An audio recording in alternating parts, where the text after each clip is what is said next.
Hi guys, this is Vidas, And Ausra. and let's start episode 65 of Ask Vidas and Ausra podcast. And today's question was sent by Patti, and he writes, uh, Dear Vidas and Ausra, here is a question that you might be interested in addressing in your podcast. It is about learning to cope with differences in resonance and delay when you play the organ. The church, when I normally play, is a very flat acoustic, no resonance, and the organ sounds immediately with no delay. So when I play a note, I immediately hear that note, and that's what I'm used to. If I try to play somewhere that has a quite noticeable delay or a lot of echo, I can manage simple or medium difficult pieces. But if I try to play something that requires difficult coordination, a Bach fugue with a very active pedal part, for example, the delayed feedback is confusing and I can't keep myself in sync.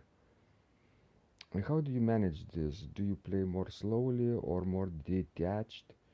Is there a way to learn not to listen to yourself, for example, by practicing silently? Thanks for any tips on this, and thanks for all your advice and encouragements to us organ students. Best wishes, Patti. So, Osha, this is a question about basically adjusting to different acoustics. Yes, that's right. Do you remember the time when we were students at the Lithuanian Academy of Music? We were just starting playing the organ, and of course, all the practice organs and even the studio organ were in rooms with dead acoustics. Sure. Yes. So we were used to that setting. And then what happened when somebody took us to a church, right? With lively acoustics. Do you remember the first church organ that you played? Well, yes, and actually it's interesting because it was a Casperini organ, Uh-huh. and I played C minor prelude and fugue by G.S. Bach. I was just so fascinating with that organ that, at that time I even didn't think about acoustics and all those sort of things because it was so fascinating. But I could tell you one story when I played in northern part of Lithuania in Biržai when I was still a student.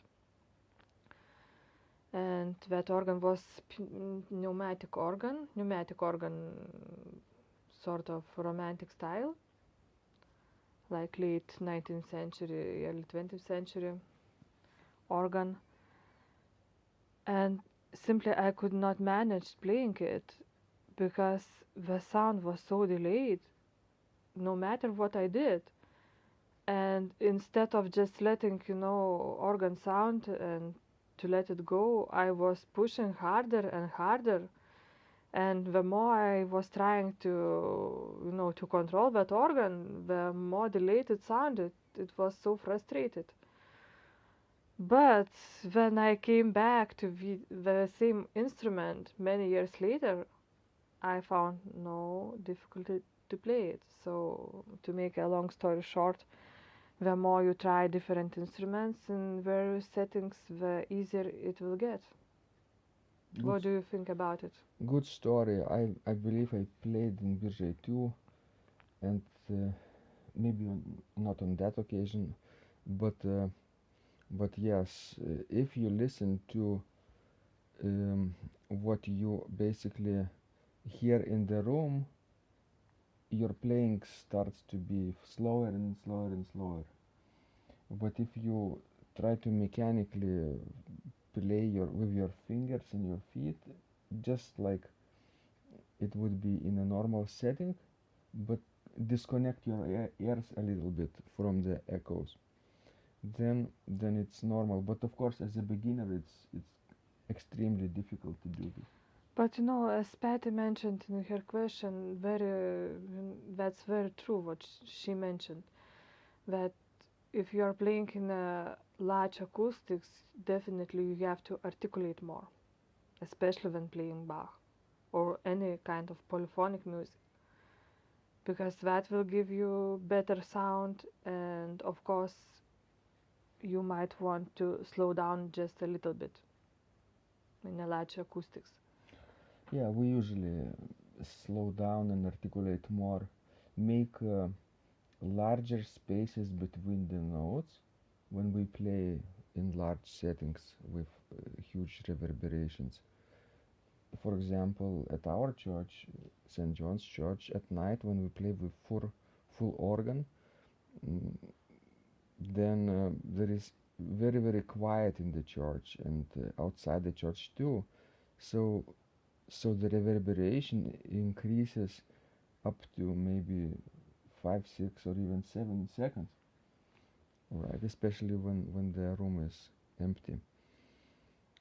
So it's a lot of very different feeling from playing during the day or playing during the concert when the room is packed, right? Sure, when acoustics just disappears, not entirely, but a little bit, yes.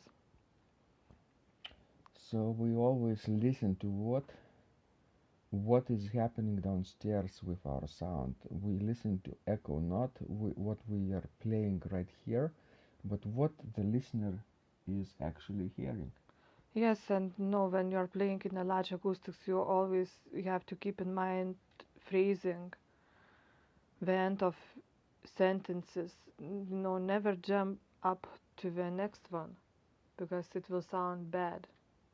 Just listen to the end of sound. You mean those places where the musical idea ends and another musical idea begins? Yes, You yes, need to breathe, definitely. Yes, take a rest, and wait for a reverberation, wait for an echo a little bit. Not too much probably if it's just mid-piece section, yes. but But still but but breathe. still, you have to take a breath. Hmm. And when playing on mechanical organ, it works nicely if you register it yourself and you change stops during performance yourself, because it also gives you sort of correct timing, and it works well.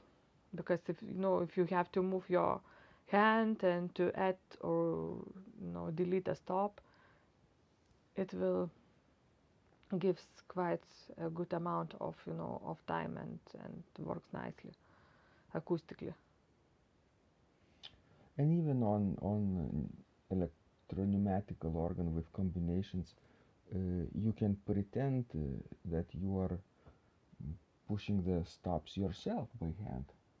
Imagine that you are not pressing the pistons but moving the stop knobs yourself, and that way you will make larger breaks between sections. And you need to think about these things in advance, not just when you will go to an actual instrument.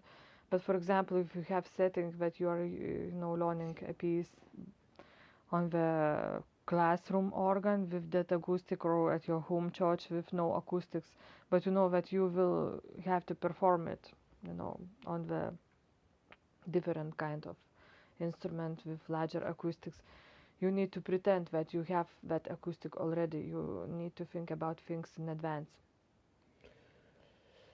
because it will not be so easy, especially for a beginner, to change, for example, articulation. So maybe just practice with a shorter touch before going to that actual instrument. Good idea. Prepare in advance, even in your practice room. And of course, don't despair if you don't get it right the first time, second time, fifth time, or even the 10th time, because when, Ausra, did you discover yourself that it's easier for you on a big acoustic?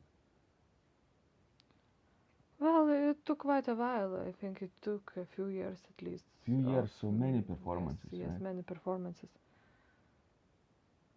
tenths of perform. Maybe think this way: every 10 performance, you will discover something new about that acoustic, about that instrument, about yourself, and it will be like a small breakthrough for you. Yes, but I guarantee when you will play, many times with large acoustics, it will be much harder for you to play with dead acoustics.